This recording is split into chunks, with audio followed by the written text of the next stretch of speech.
Stalking is a hazardous occupation.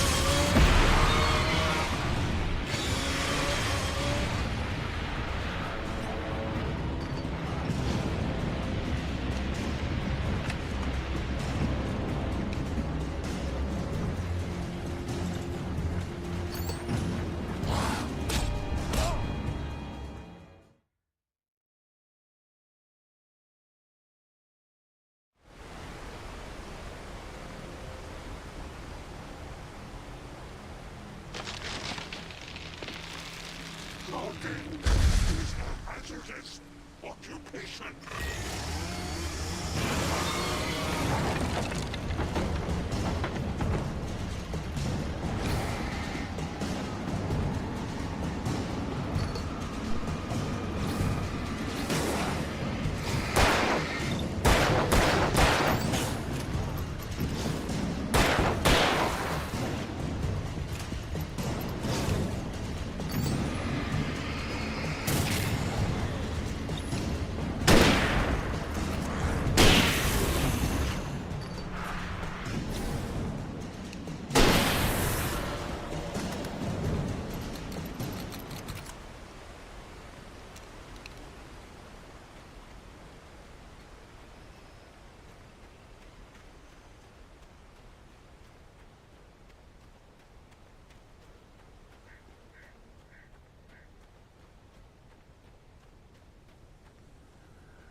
Barry? Ow! The porch is covered with birds. They've got all Hitchcock on me. Stay out of sight. I'm on my way. Don't open the door. What, am I crazy? Stay hidden. I'll be there soon. Just make sure you keep the lights on.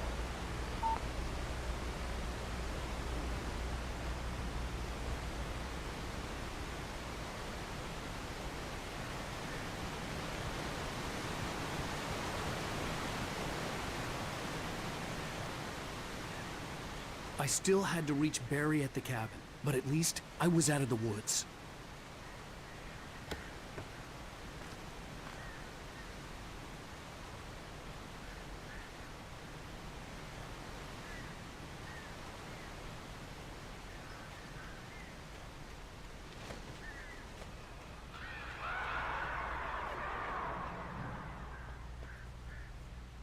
I'd have to get the car from the locked garage. It would get me back to Barry faster, and the headlights were a welcome bonus.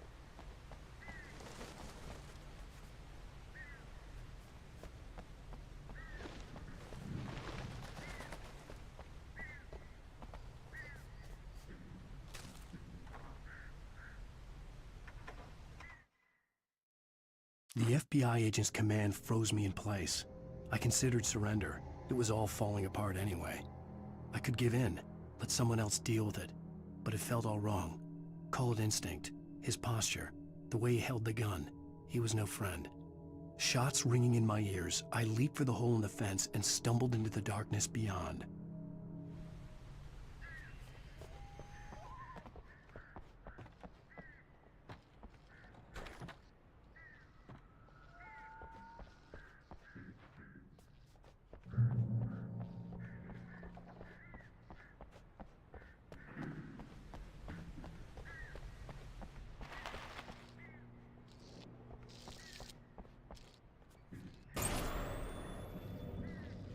A story is not a machine that does what you tell it. A story is a beast with a life of its own. You can create it, shape it, but as the story grows, it starts wanting things of its own. Change one thing and you set off a chain reaction of events that spreads through the whole thing. The characters have to be true to themselves. The events need to follow a logic that fits the story. A single flaw and the magic is gone. The story dies. Alice dies.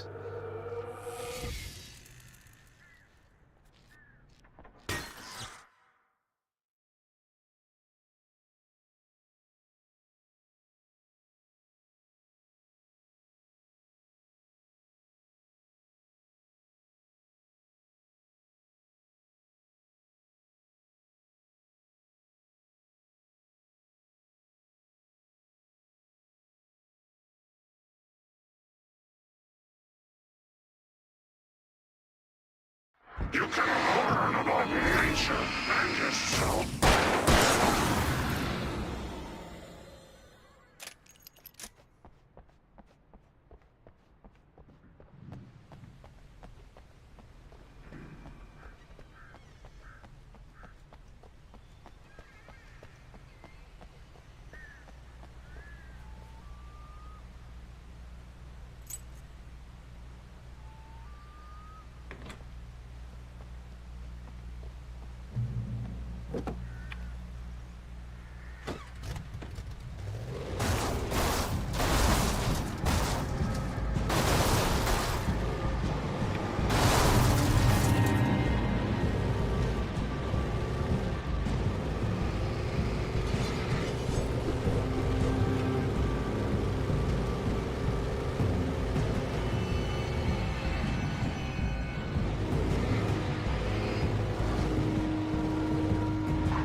It was the kidnapper.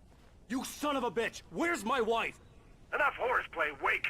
You deliver the manuscript, and you can have your woman back. Simple as that. I don't... Listen. Listen. I'm gonna need time to finish it. I still need to write the ending. I need... a week. It's not done. I need a week. 2 days. The old Bright Falls coal mine is nearby. You can find it easy, city boy. The main building, there at noon. You bring the manuscript, you'll get your wife. If not, well, get me? Yes, I get you.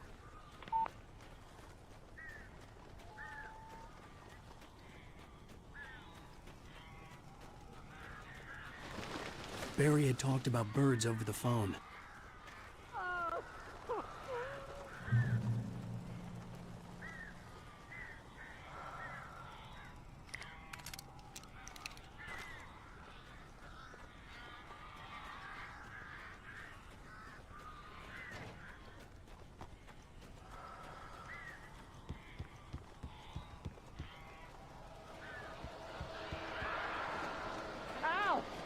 I am so glad you're here. A couple of them got in here before I blocked the chimney. This isn't normal. These birds are weird.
Hey, Al.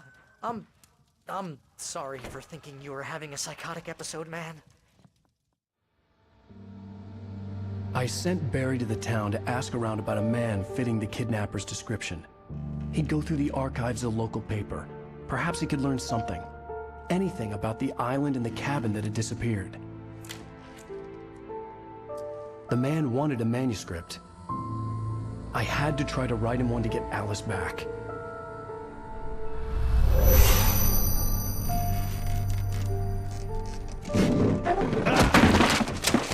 For me, the supernatural had always been nothing but a metaphor for the human psyche, a tool to use in writing fiction. Now, it was happening for real, and I couldn't put a single word on paper.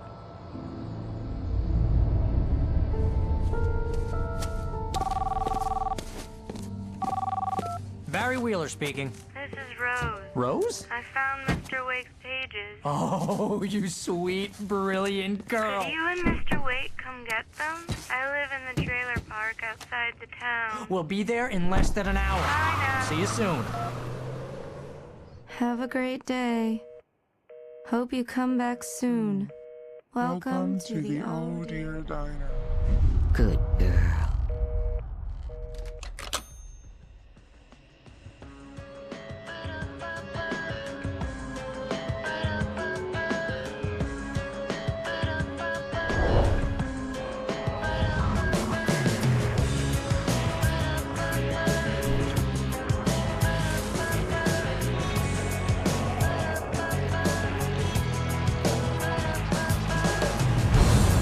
Come here.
Previously on Alan Wake, Alice has been kidnapped. Alan, please help me. Alice? You'll do exactly what I say if you ever want to see your wife again. I can't tell anyone except my agent Barry. Damn it, Barry, they'll kill her! You're my best friend, and I'm worried that you're not right in the head. The ransom is a manuscript I supposedly wrote that's coming true before my eyes. It happened just the way it was on that page. So dark. I have found only a few scattered pages. I want the entire manuscript. The deadline is in 2 days. I found Mr. Wake's pages.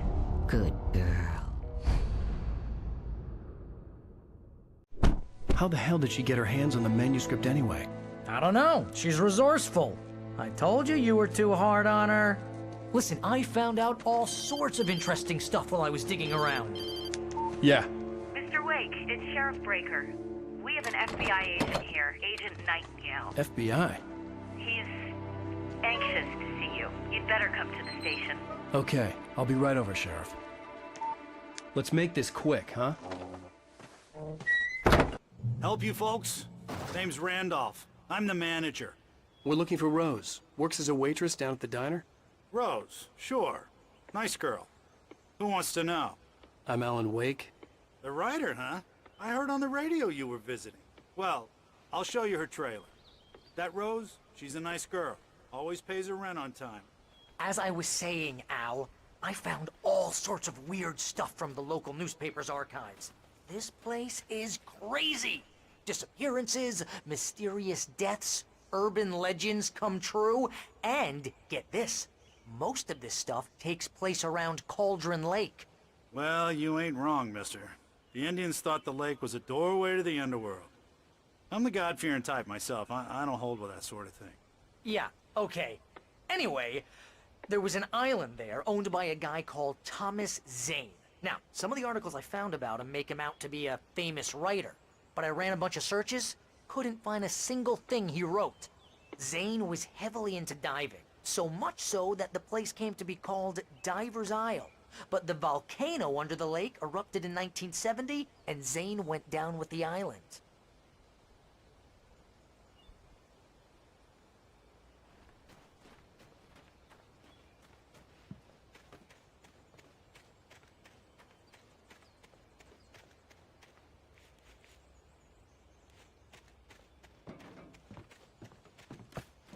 Come on, mister. I'll take you to Rose's trailer.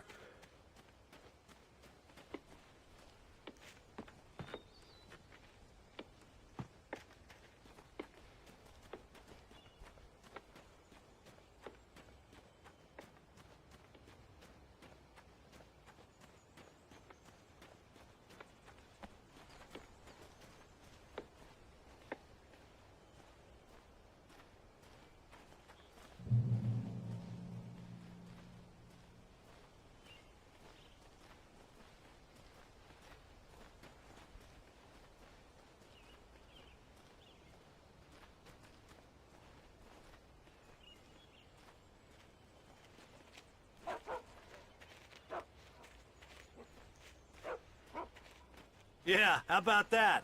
It was there in the morning, as if it had fallen from the sky. But it would take a tornado to lift something like that. We're damn lucky it didn't crush any of the trailers.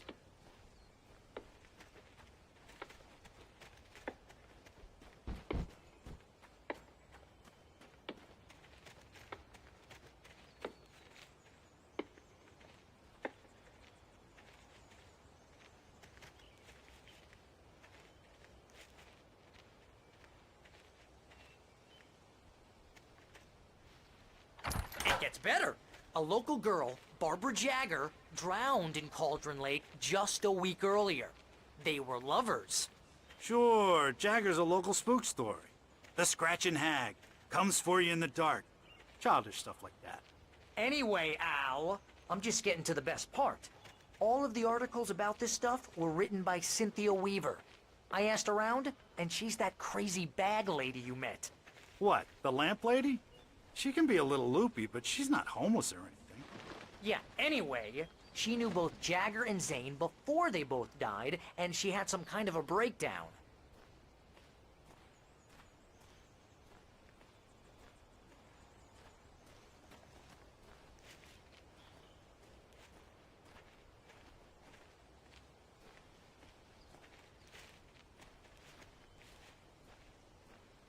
Well, mister, this here's Rose's trailer.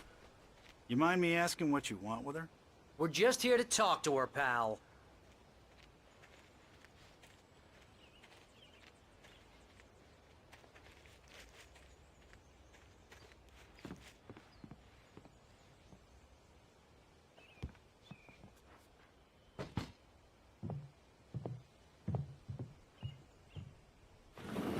Welcome to... Oh dear, Mr. Wake. I'm so glad you're here. Rose, you have my manuscript? Oh. Oh yes. Yes. Please, come in. Hey, this is really good. Rose, Yes, my manuscript. I really need it. I understand. I know what you need. A muse to inspire you. Oh, for Barry? She doesn't have anything. Yeah, hey, Al? Al, what's... Oh... Barry! What? What?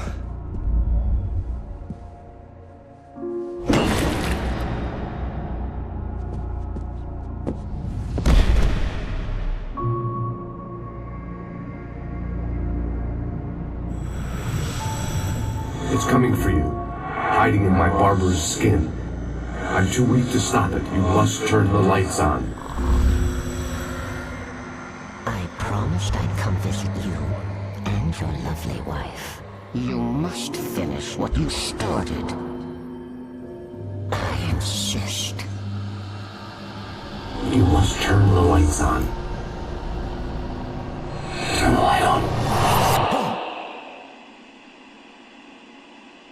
Back to work, boy.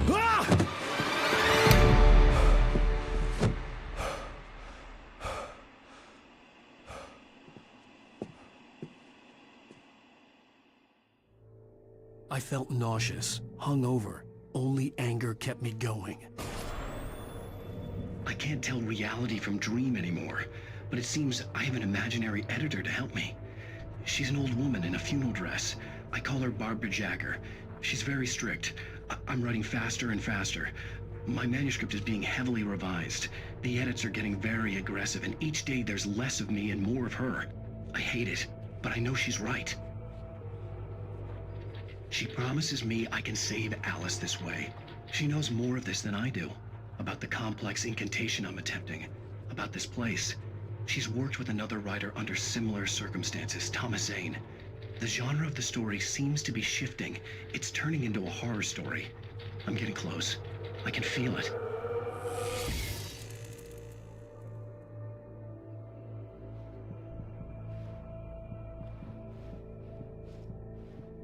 Rose took a day from me. I had less than 12 hours left to meet the kidnapper.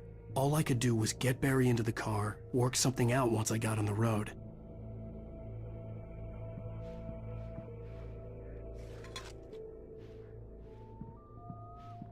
Barry was out of it. He was way too heavy to carry.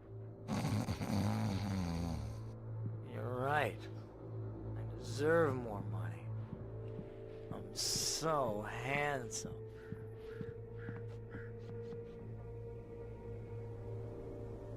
My gun and flashlight were gone. I'd have to find a way to get Barry into the car as quickly as possible. There was no time to waste. Mr. Randolph liked Rose. That little smile she had. How she was still sweet when life had tried so hard to make her bitter. It wasn't any of his business what she did in her trailer. But those strangers, the writer and his smart-ass sidekick, looked like trouble. And they'd been in there for hours, way past her normal bedtime. He reached for the phone and called the sheriff's station.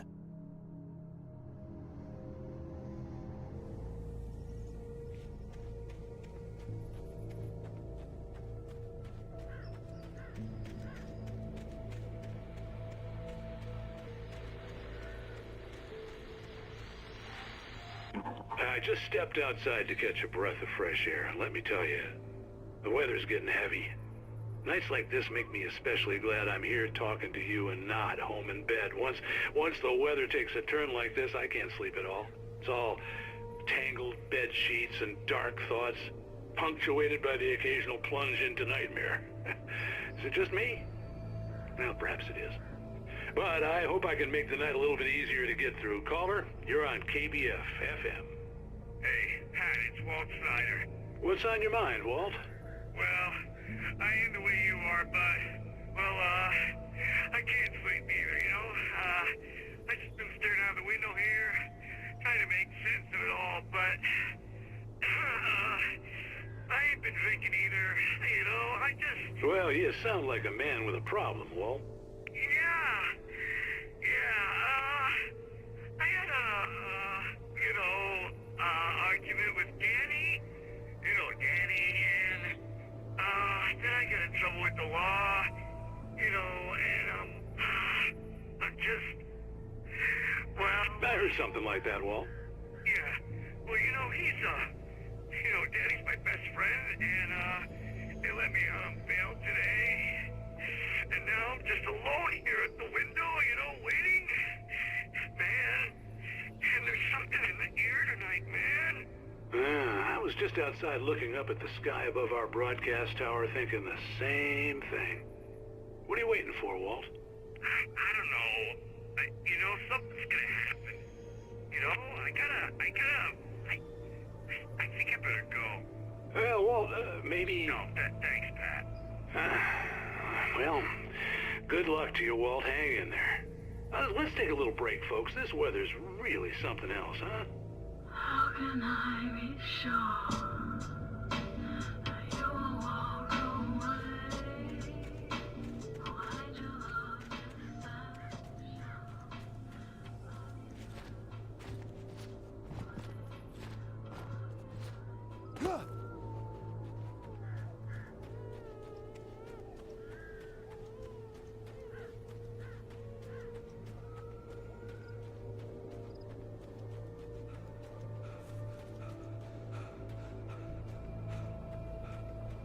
Oh, you're gonna get it now. God knows what you've done to that poor girl. This is Agent Nightingale, FBI! Get him up, Hemingway! You're under arrest! You move a muscle, I'll unload right in your goddamn face! Stay right where you are, Slane!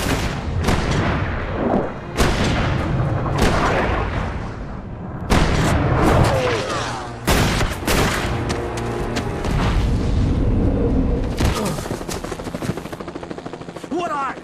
I'm standing right here, you goddamn maniac!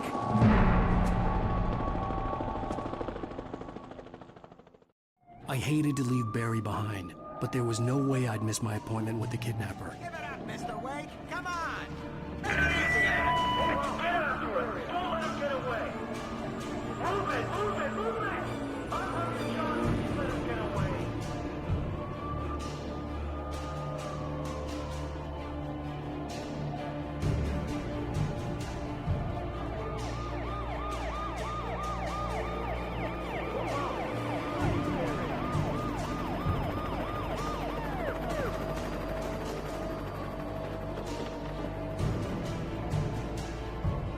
There he is! Freeze!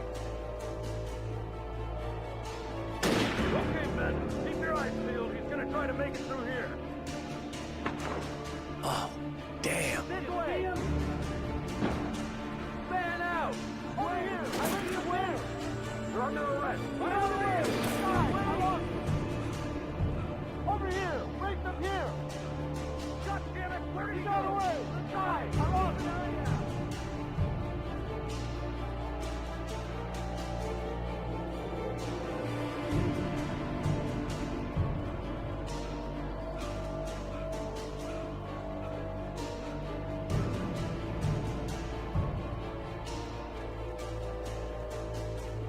He's gone!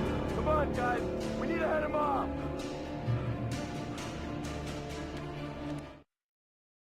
For decades, the darkness that wore Barbara Jagger's skin slept fitfully in the dark place that was its home and prison. It was hungry and in pain.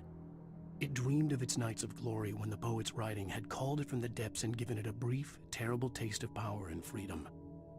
The rock stars had stirred it from the deep sleep the poet had sunk it back to in the end. When it sensed the rider on the ferry, it opened its eyes.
suspect was last sighted running along the gorge that leads westward from the trailer park.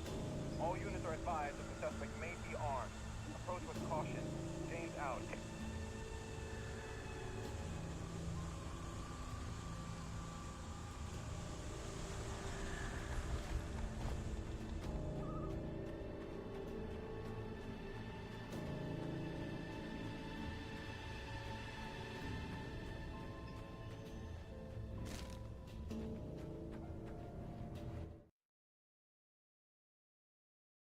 Rose didn't know how the strange old lady got in her trailer, and she looked wrong somehow.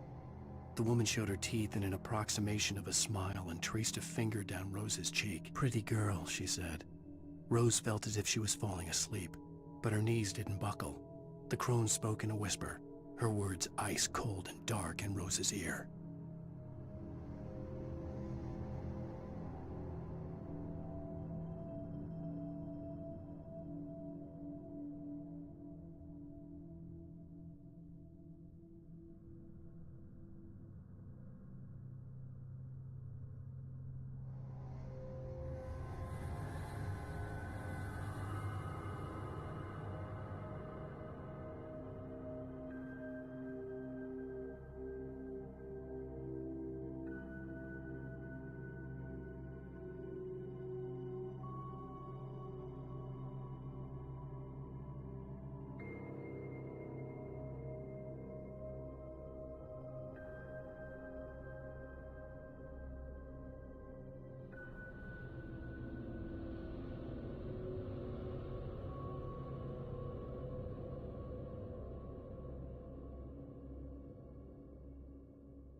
Search the area!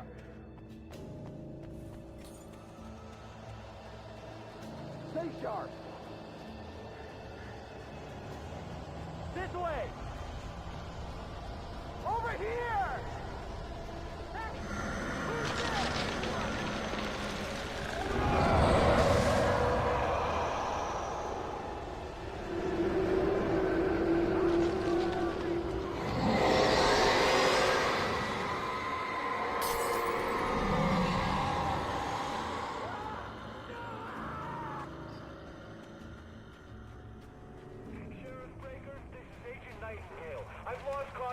This horror was everywhere I went, circling me. The cops didn't stand a chance. They were after a writer, not a monster. This guy, he wears a tweed jacket. Over. He's the guy we're chasing. If it's not him, who then? Bigfoot? Over. I don't know yet, but I'm not in the habit of jumping to conclusions. That tends to come back and bite you in the ass. Out.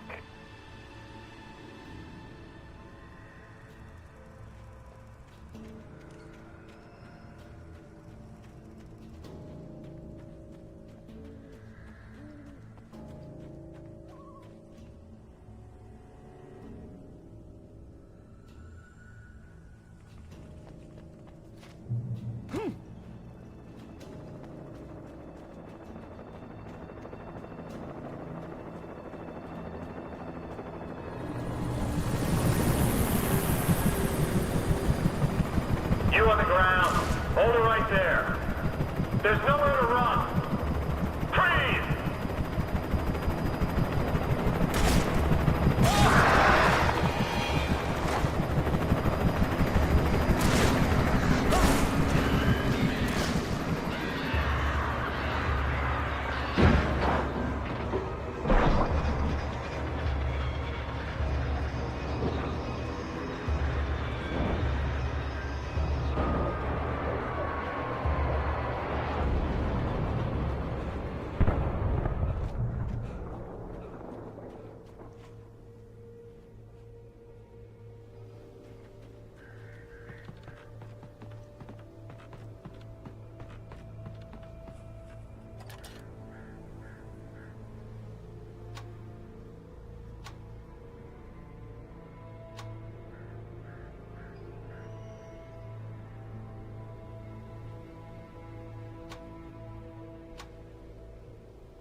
This is James. Mulligan, Thornton, come in. Over.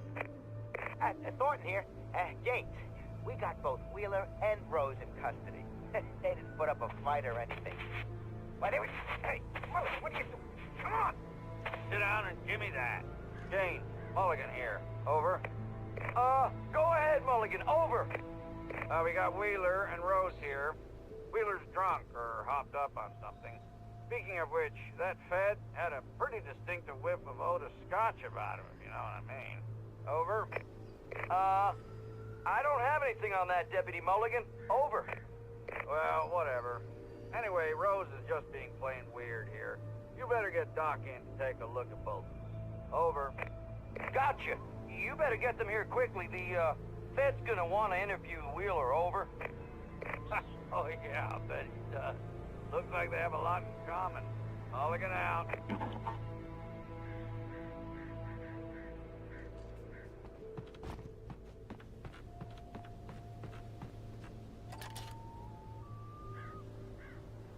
I could see the lights at the radio station in the distance.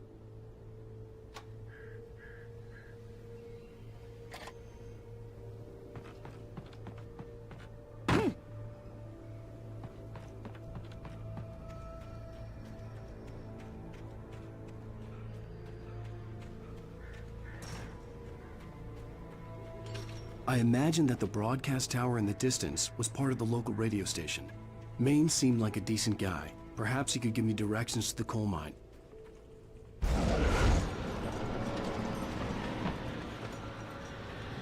Unnatural shadows clung to the gate. The darkness that was after me was trying to stop me. I wouldn't get through without a light. There was no power to the searchlight.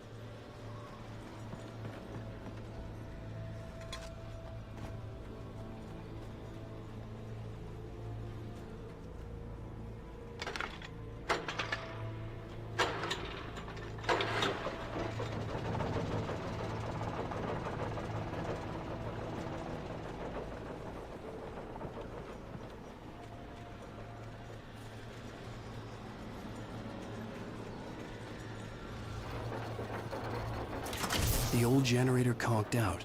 I'd have to see if I could fix it and try again.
It took me a moment to recognize the flashbang grenades.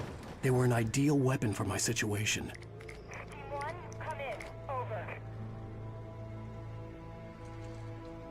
Team 1, this is Sheriff Breaker. Report. Over. Team 2, come in. I need a report. Over. Come on, guys. Talk to me. Come in, please. Over.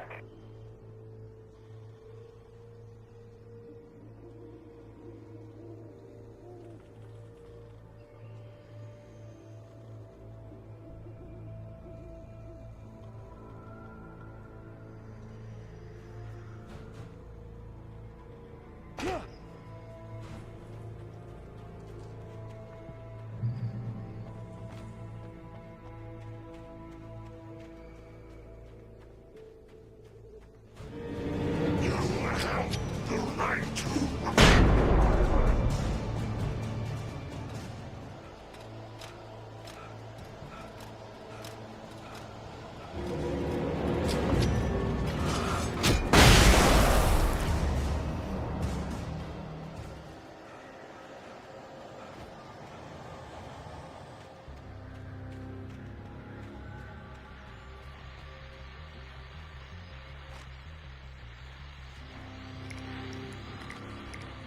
And here's another call.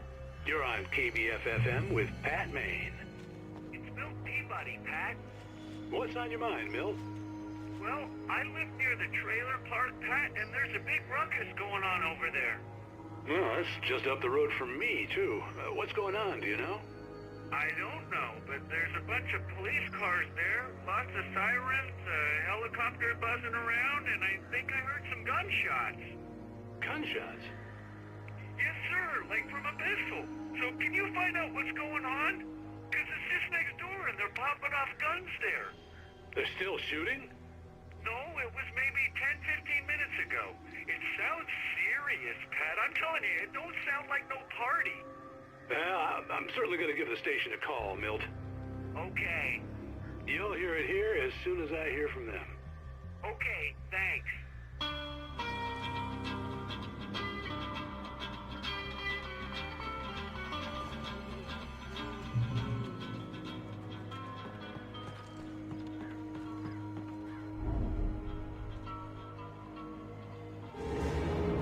You are under arrest.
I hope Maine could lend me a car to get to the coal mine.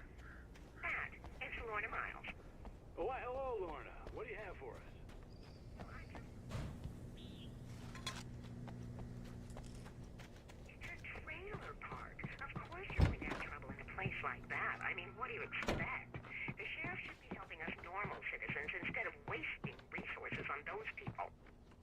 Well, They'll have to try to sort themselves out. I'm sorry, but my granddaddy settled in Bright Falls in 1911. well, thank you very much for that compassionate viewpoint, Lorna. How can I be sure you will walk away? Why did you love deception?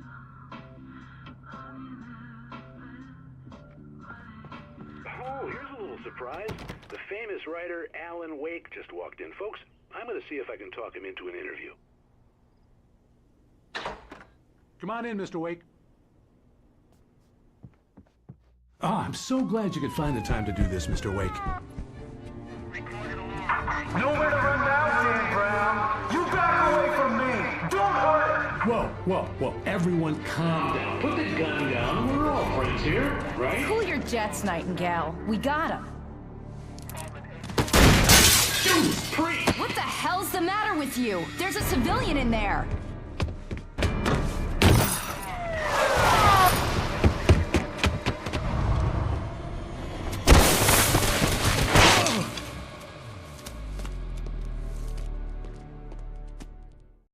I'll get you yet, even if it kills me. You hear me? You hear me, H.P. Lovecraft? I had fallen off so many cliffs it was ridiculous. That's what you get for naming a book The Sudden Stop.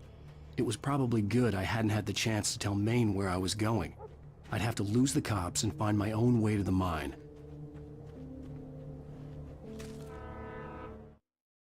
Nightingale stared through the broken studio window into the dark woods. He turned around, started to walk out, but Maine grabbed his arm. "Young man, you almost shot me. You don't shoot off rounds at people like that. What's the matter with you?" Nightingale shook his arm free, marched out. His cheeks burned with rage and humiliation.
No sensible reason for the power company work lights to be here.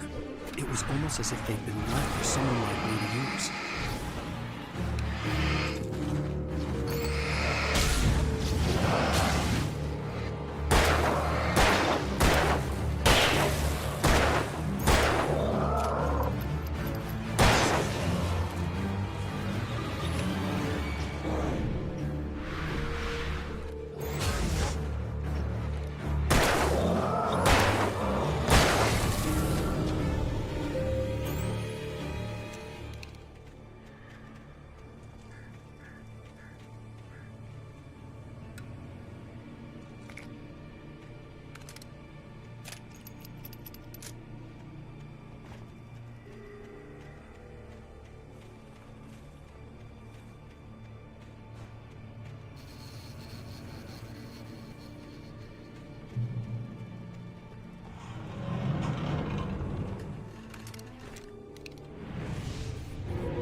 The bulldozer's engine roared to life. Mud and rocks flew as it fought for traction. It crashed through the concrete wall and landed heavily in the yard. If it were an animal, it would have shaken its head after the impact, fixed its eyes on me, and charged. Of course, it had no head, nor eyes. Shadows crawled on its form, twisting it into a monster. Then, it came for me.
Hello? The most stubborn man I've ever met. Alice? Alice? Alan. Alan. I'm so afraid. It keeps me in the dark. Please help me. I look at you, Alan, and it's not you. Something else. Looking out from behind your eyes. Alice, I'm here. I'm so alone here. It's all gonna go to hell. You need to be careful. Cooperate. The connection had been terrible, but that wasn't the only thing that hadn't been right with the call. She sounded wrong somehow, but she had called me.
The pipe wrenched itself loose from the bridge's steel framework.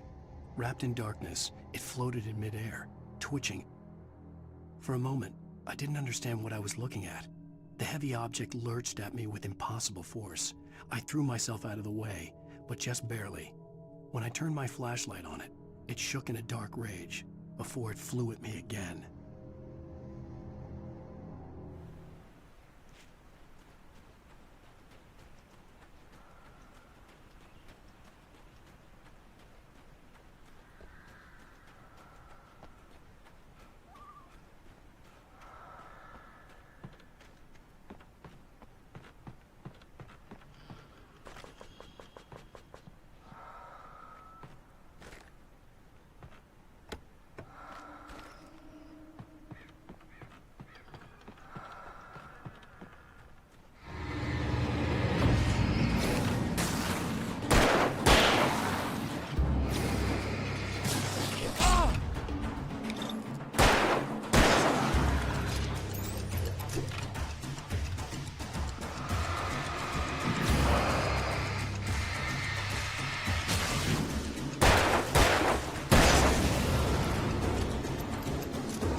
could see a railway bridge up ahead, and a warehouse of some sort on the opposite shore.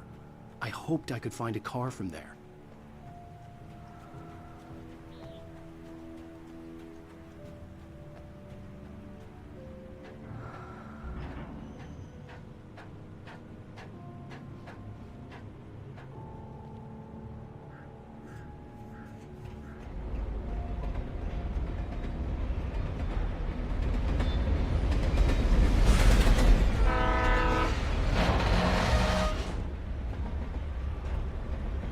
The darkness that was pursuing me was growing stronger, and it was taking over everything in its path.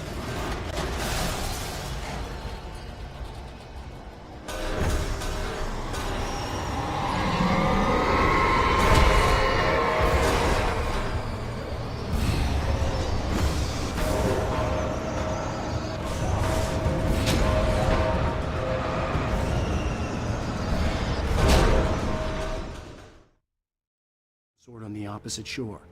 I hoped I could find a car from there.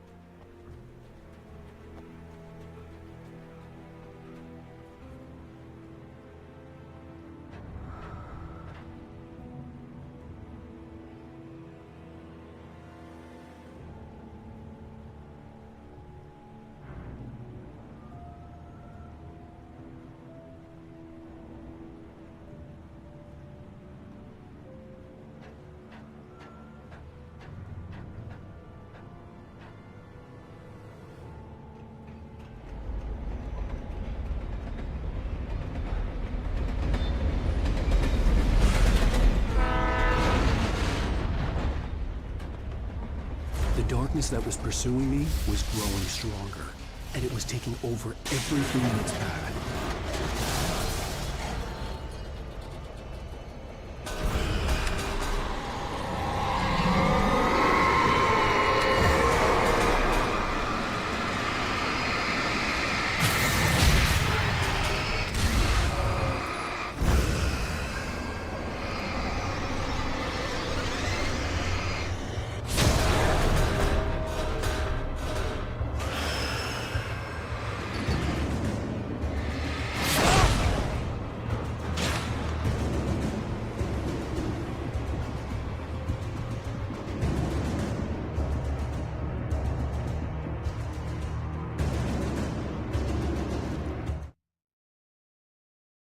I slammed the door shut right in his smug face. He pleaded for me to open the door. True to form, the asshole actually thought I would obey. I had no sympathy left, no guilt either, not for him. I took a moment to savor the scream. I bet I had a smile on my face. It was all that I had time for. The dark presence was inside the lodge with me.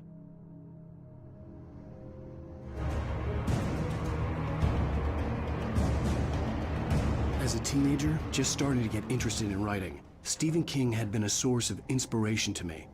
I thought about all the inanimate objects that had come to life in his books. No one is safe in a good horror story. Certainly not the protagonist.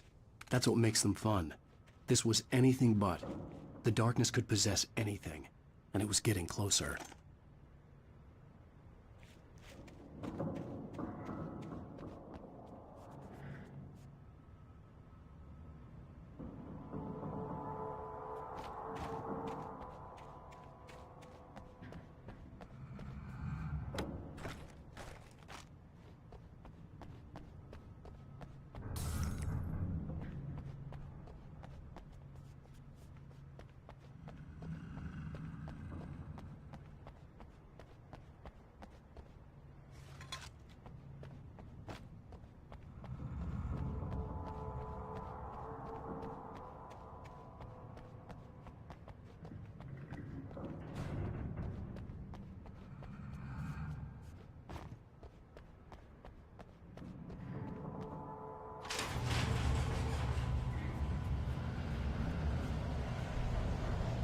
Did you call 911?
The darkness surged towards me, sucking everything loose from the ground into its depths, tugging at my clothes. I saw the flare the kidnapper had dropped and threw myself towards it just as I felt my feet leave the ground. The darkness embraced me with the force of a tornado. Somehow I managed to light the flare. The darkness roared and cast me away. I fell toward the dark waters of the lake far below.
I had never been this glad to see the sunrise.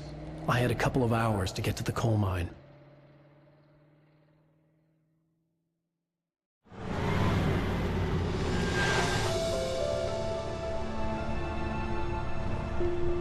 The coal mine wasn't far now.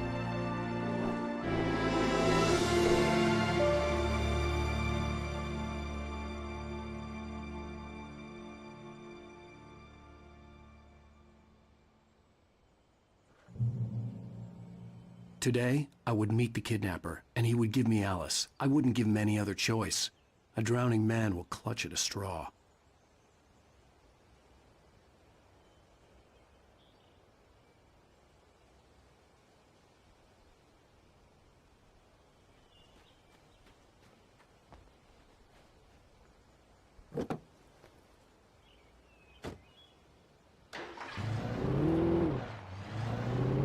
Little by little, without realizing it, I'd come to believe that the story in the manuscript was coming true. The current of its narrative had taken me deeper and deeper into dark waters. Alice had been taken from me. Barry was probably in jail. I was a fugitive from the FBI. The whole world taken over by the dark presence was trying to destroy me. It all felt real, but it matched a textbook case of insanity.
This is Pat Maine, and you're listening to KBF-FM. Folks, I want to apologize for kind of abandoning you to that looping music track last night, but I was detained. You see, I encountered a big-shot G-man with an itchy trigger finger who could use a lesson in manners and a boot in the ass, not necessarily in that order either. Now, folks, I know I'm not being very informative here, and I apologize for that. I really should just keep quiet, but I'm just so peeved right now, because some people just shouldn't be carrying badges. I'm just glad that our Sheriff Breaker was there to straighten things out. And if someone I met last night is listening, let me just say, I'm sorry if my mouth got you in trouble. I'm pretty sure you're not the bad guy here. Godspeed, son. I hope you know what you're doing. Now, on a lighter note, I'll be talking to Dr. Nelson all morning. But first, a little music.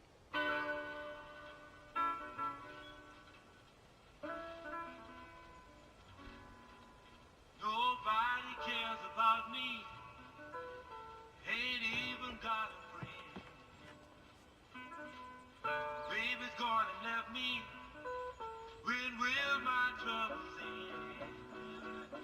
Black night is falling. Oh, I hate to be alone.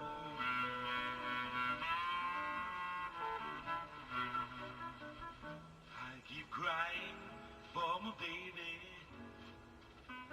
but now another day is gone.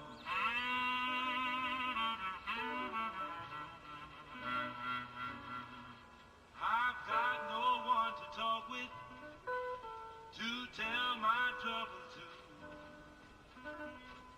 Don't even know I'm living since I lost you. Black night is falling.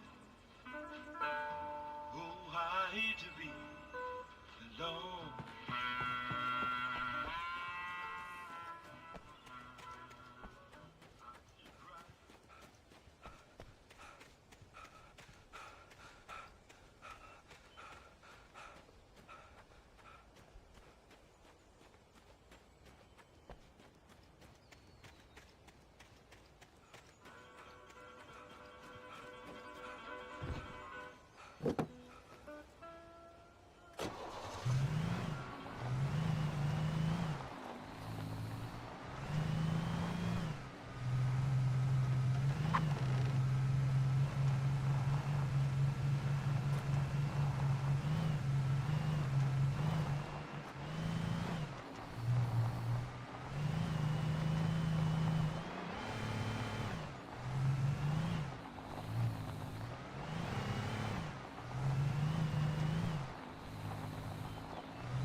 I was early.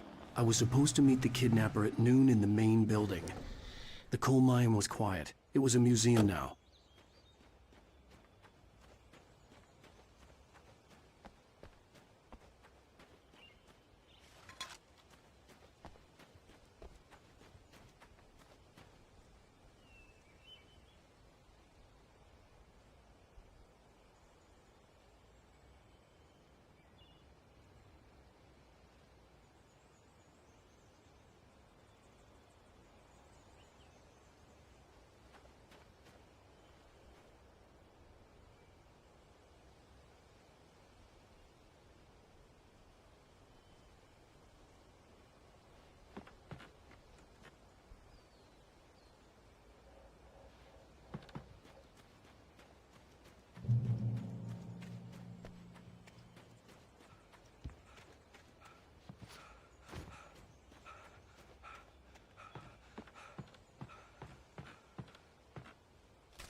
With Nightingale gone and the night wind blowing in through the broken studio window, Maine stared at Sarah.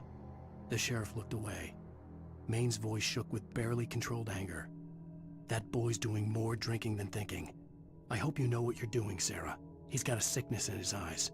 You take my word for it. He wants Wake for a reason, and it's not for anything good.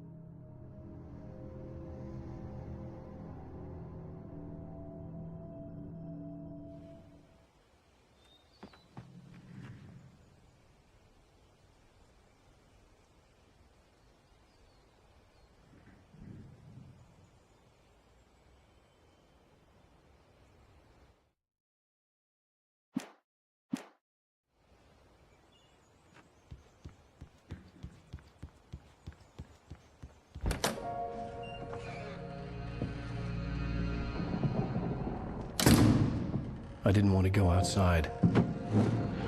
Cops had to be looking for me. The noon sun turned the place into a sauna. The day dragged on. Different scenarios ran through my mind. Ways of how I'd torture the kidnapper to get Alice back. Or the different horrible things he could have done to her. I imagined her dead. I had no way of knowing she was still alive. It was killing me. I was running on blind hope. It was all a waste of time. The bastard never showed up.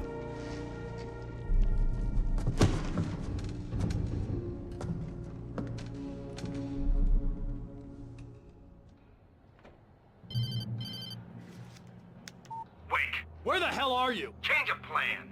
You know where Mirror Peak is? It's a big mountain north of where you are. You follow the path from the mine, you can't miss it. There's a lookout point there. I'll be waiting. I'm through being jerked around by You you. want to see your wife alive? Because if you do, you better watch what you say to me. Do we understand each other? I want to talk to Alice. Yeah, and I want the manuscript. Don't keep me waiting, Wake. Hello? Hello? Ah! I'm gonna kill him! I had to get to Mirror Peak.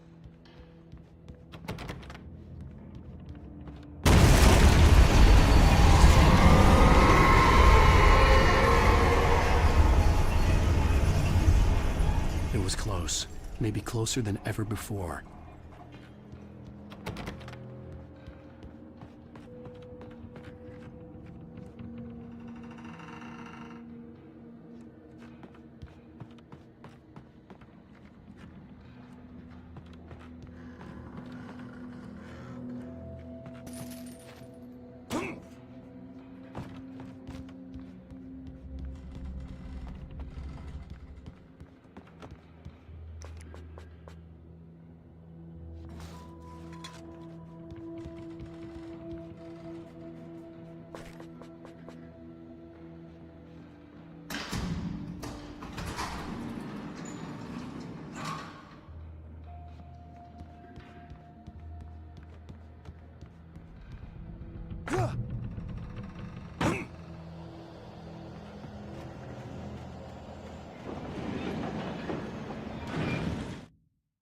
When Thomas Zane fell for Barbara Jagger, it happened fast.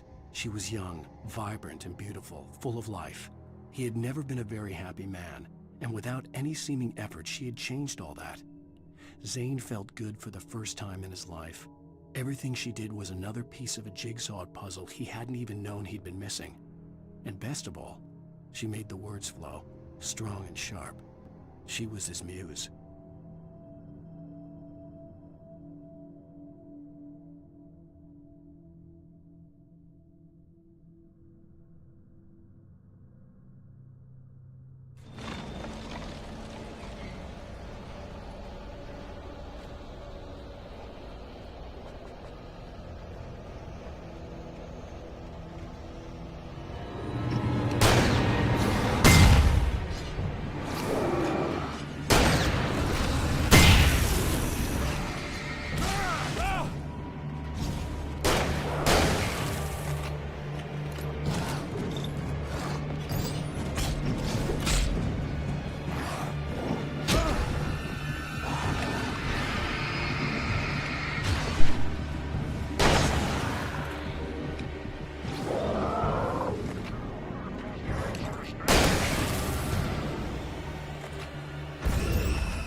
The only way to reach the hillside ahead was to go through the building. I had to find a way to avoid electrocution.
Some of the taken retained echoes of their former selves, but these were just the nerve twitches of a dead thing. Nothing remained but a shell covered and filled with darkness. In most cases, these puppets were enough for the purposes of the Dark Presence. But for anything more elaborate, as with the writer, it was different. It needed his mind. And so rather than taking him over completely, it merely touched him.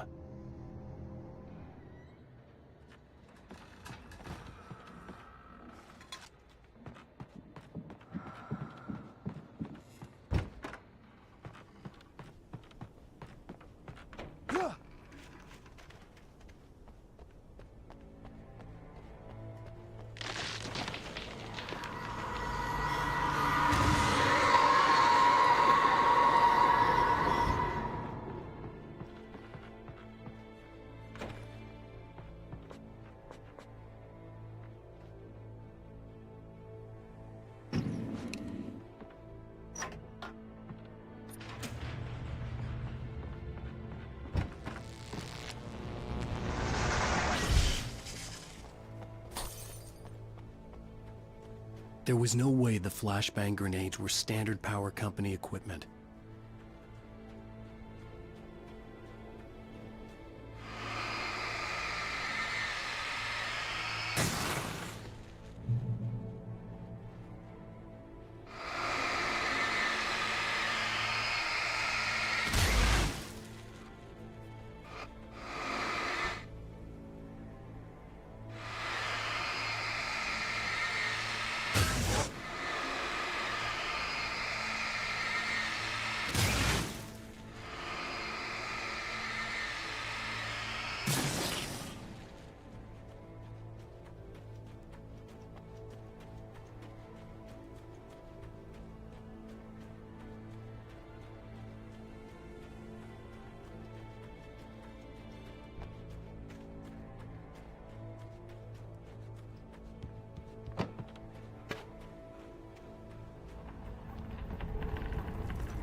I stared through the bars of the jail cell.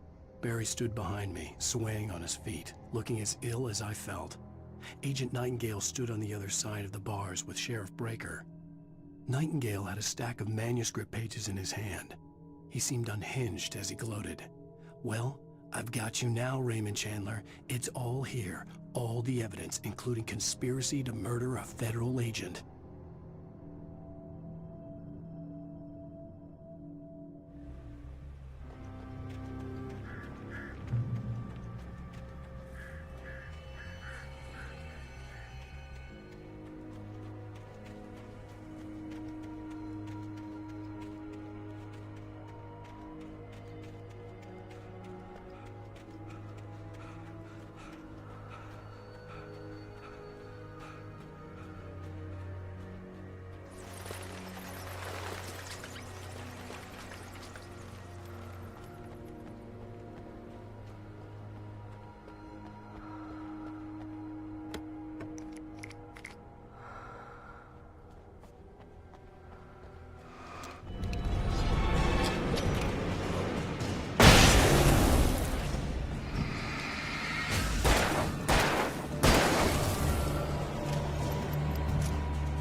I had no real plan.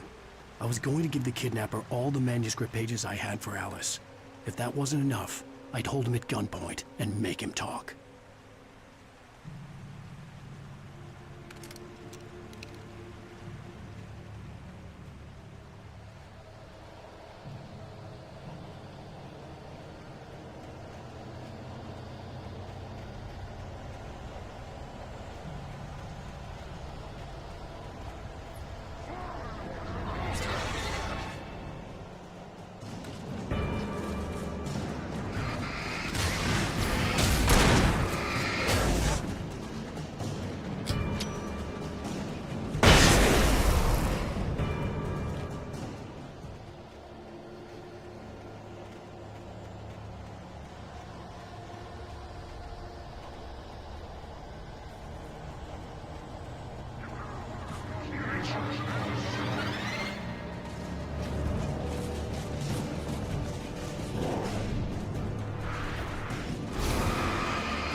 The dark presence was moving ahead of me in the same direction I was going. A cold feeling settled itself in the pit of my stomach.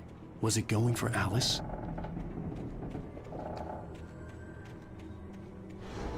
The graveyard shift may cause cancer.